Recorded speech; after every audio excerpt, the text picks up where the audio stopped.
الحمد لله رب العالمين والصلاة والسلام على رسول الكريم أما بعد فأعوذ بالله من الشيطان الرجيم بسم الله الرحمن الرحيم وعن ابن عائذ قال خرج رسول الله صلى الله عليه وسلم في جنازة رجل فلما وضع قال عمر ابن الخطاب لا تصلي عليه يا رسول الله فإنه رجل فاجر فالتفت رسول الله صلى الله عليه وسلم إلى الناس فقال هل رأى واحد منكم على عمل الإسلام فقال رجل نعم يا رسول الله حرس ليلة في سبيل الله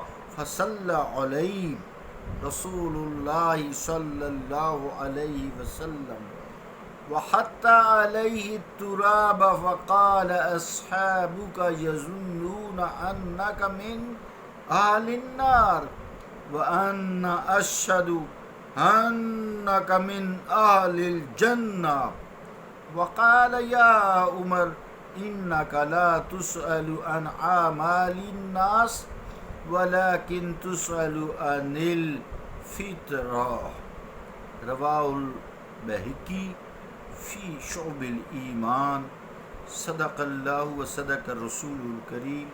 عزیزان گرامی قدر السلام علیکم ورحمۃ اللہ وبرکاتہ. حدیث پاک کا ترجمہ یوں ہے. روایت ہے حضرت ابن عائذ سے، فرماتے ہیں کہ رسول اللہ صلی اللہ علیہ وسلم ایک شخص کے جنازے میں تشریف لے گئے. جب جنازہ رکھا گیا تو حضرت عمر ابن خطاب رضی اللہ تعالیٰ عنہ نے عرض کیا یا رسول اللہ اس پر نماز نہ پڑھیے کیونکہ یہ فاجر آدمی ہے. تب رسول اللہ صلی اللہ علیہ وسلم نے لوگوں کی طرف توجہ فرمائی کہ کیا تم میں سے کسی نے اسے اسلامی کام پر دیکھا ہے؟ تو ایک شخص نے عرض کیا ہاں یا رسول اللہ، اس نے ایک رات راہ خدا میں پہرا دیا تھا. تو اس پر رسول اللہ صلی اللہ علیہ وآلہ وسلم نے نماز پڑھی اور اس پر مٹی ڈالی اور فرمایا تیرے ساتھی تو گمان کرتے ہیں کہ تو دوزخی ہے اور میں گواہی دیتا ہوں کہ تو جنتیوں میں سے ہے. اور فرمایا اے عمر تم سے لوگوں کے اعمال کے متعلق پوچھ گچھ نہ ہوگی لیکن تم سے پوچھ گچھ ہوگی اسلام کے متعلق. بيهقي شعب الایمان. عزیزان گرامی قدر یہ جو حضرت عائذ ہیں یہ دو ہیں. حضرت ابن عائذ جو ہیں یہ دو ہیں، ذال سے. ایک قیس ابن عائذ اور دوسرے منظر ابن عائذ، دونوں صحابی ہیں. غالباً یہ قیس بن جو عمر مدنی مراد ہیں جو بیت الرضوان میں شریک ہوئے تھے، بصرہ میں رہے.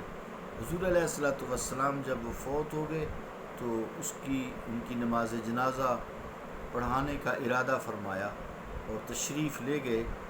تب حضرت عمر فاروق علیہ رضی اللہ تعالیٰ عنہ نے فرمایا کہ یہ شخص فاجر ہے، اس کی آپ نماز جنازہ نہ پڑھیے. فاجر سے مراد جو ہے منافق نہیں ہوتا، چونکہ منافق کافر ہوتا ہے، بلکہ فاجر سے مراد جو ہے سخت گناہ گار ہوتا ہے.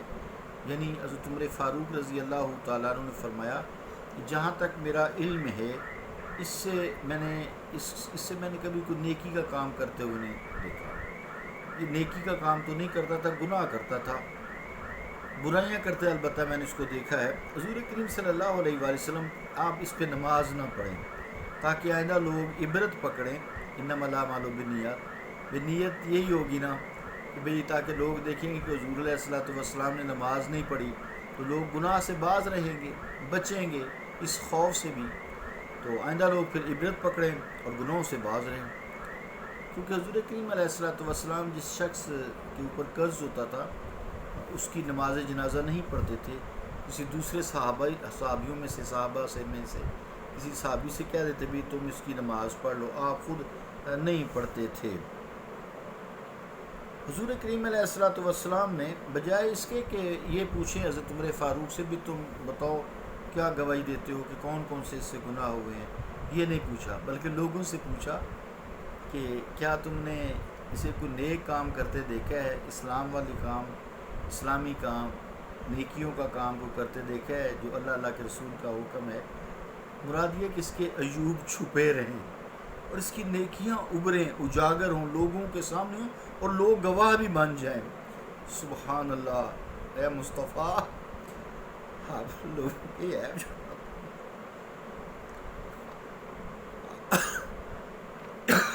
آپ شفیع المذنبین ہیں، آپ لوگوں کے عیب چھپا لیتے۔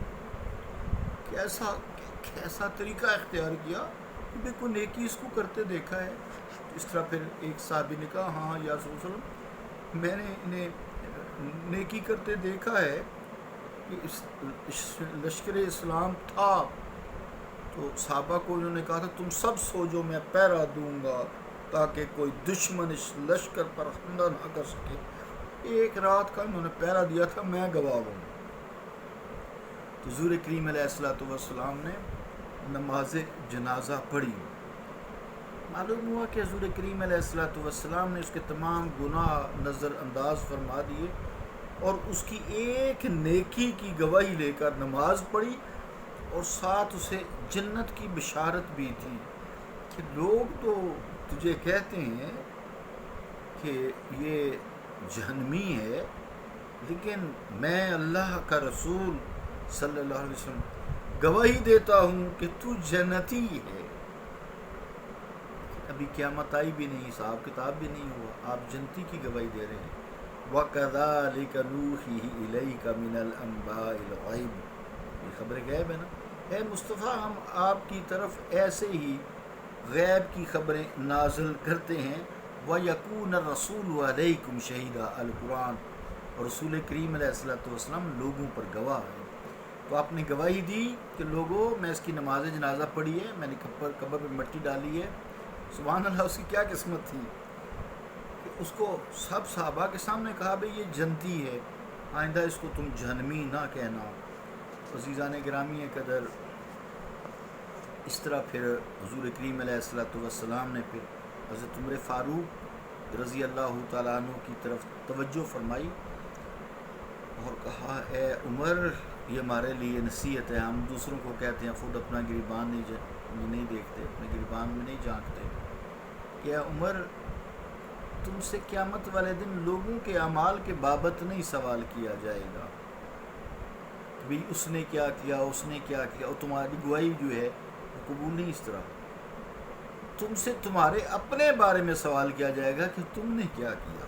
سبحان اللہ، کیا تعلیم ہے اصلاح امت کی کہ آپ صلی اللہ علیہ وسلم نے فرمایا تم اپنے پر نظر رکھو، تم کیا کر رہے ہو، دوسروں کے جو اعمال ہیں ان کو چھوڑ دو، خاص طور سے جو گناہ ہیں ان پہ پردہ رکھو، اور خاص طور سے وہ لوگ جو فوت ہو جائیں، انہوں نے نیکیاں جو تمہارے سامنے کی ہیں یا تمہیں پتہ چلا ہے تو ان کی نیکیوں کو دہرایا کرو تاکہ انہیں اجر ملے اس حدیث کے حوالے سے، اور گناہوں پہ پردہ پوشی کیا کرو تاکہ لوگ بھی اس کے گناہوں کی گواہ نہ ہوں اور ان کی پردہ پوشی کریں۔ سبحان اللہ، قربان جائیں آقا علیہ السلام پر لاکھوں کروڑوں اربوں درود و سلام ہوں آپ صلی اللہ علیہ وآلہ وسلم پر۔ صلی اللہ تعالی علی رسول خیر خلقہ محمد وعلی آلہ و اصحابہ اجمعین برحمتک یا ارحم الراحمین۔